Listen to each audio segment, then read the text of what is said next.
Your neighborhood, if it's a lot like a lot of the neighborhoods in this country, has been rearranged a bit since Wall Street blew up at the end of the Bush administration, and we got the Great Recession to show for it.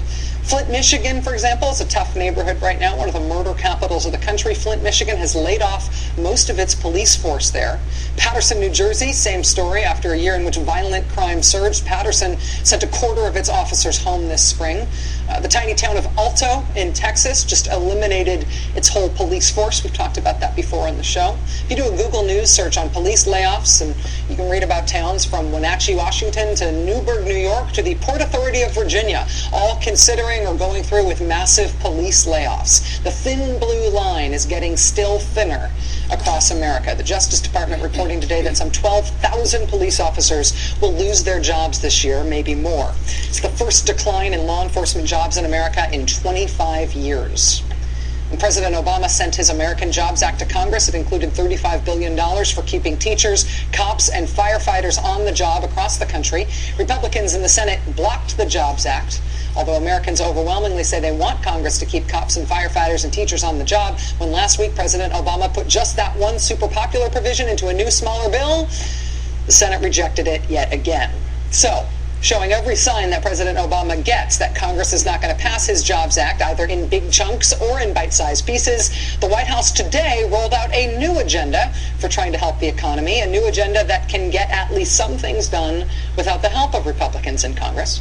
President Obama announcing in Las Vegas today that he'd use his authority as president to change the rules so more homeowners can rework their mortgages to make them more affordable instead of getting foreclosed on by the banks.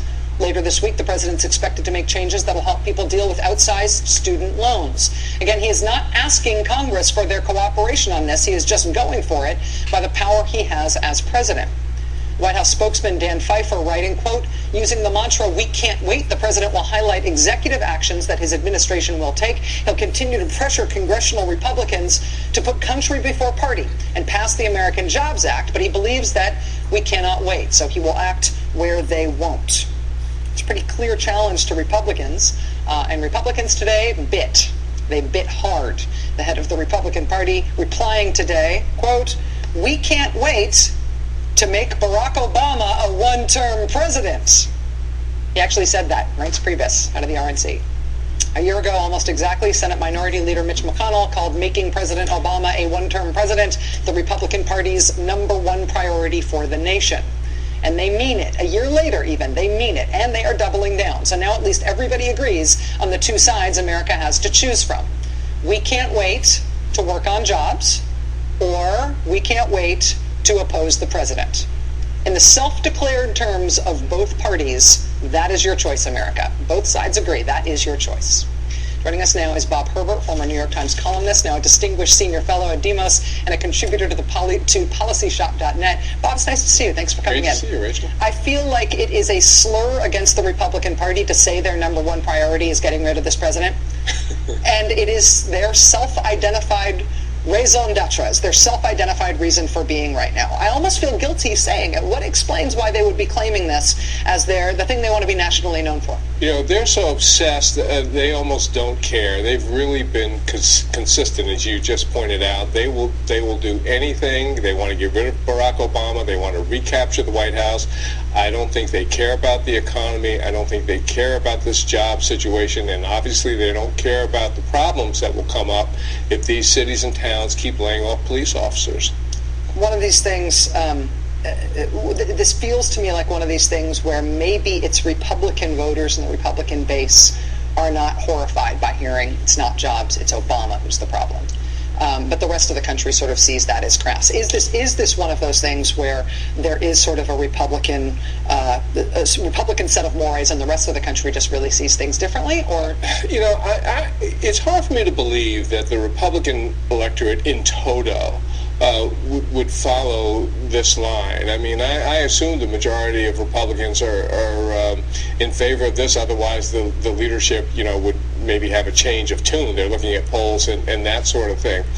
But, you know, the elections are generally decided by the so-called middle-of-the-road voters, many of them suburban independents and that sort of thing.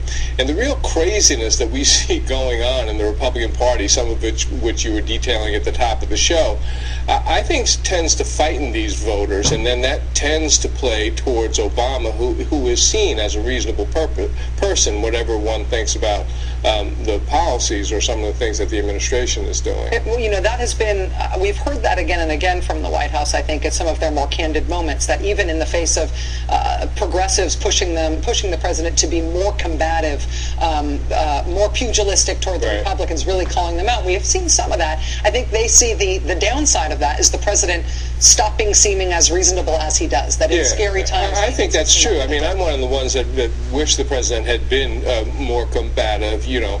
But then you look at the Republican field, and you almost can't believe, you know, what you're seeing with the Rick Perry craziness and Herman Cain and Michelle Bachmann, although I guess Bachmann is over by now.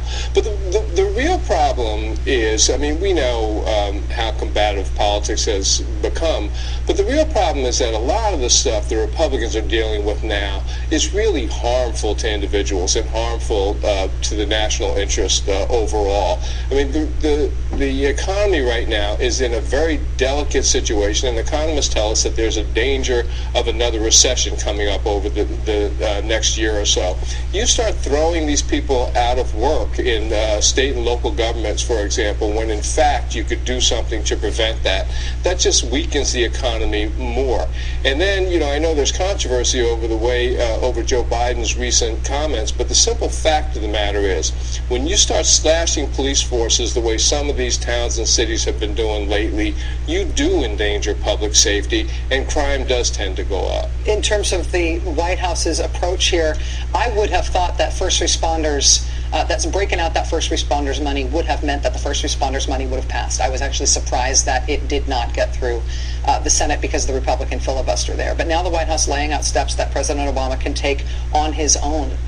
Some smaller steps, frankly, on student loans, and potentially a larger step on housing. What do you make of that strategy?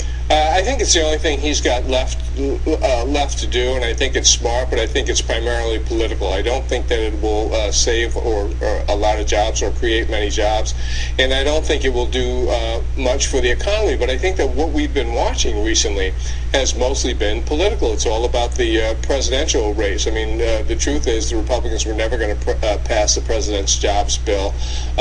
Whether, you know, even now things can get so bad that they might pass one component or another, you know, I don't know. But I think the Republicans have shown that they are willing to play chicken all the way and do things that are just out and out harmful to people if they think that it will help them capture the White House next year. Bob Herbert, former New York Times columnist, distinguished senior fellow at Demos, and a contributor at policyshop.net. Bob, thank you for coming in. Great to see you. Good to see you.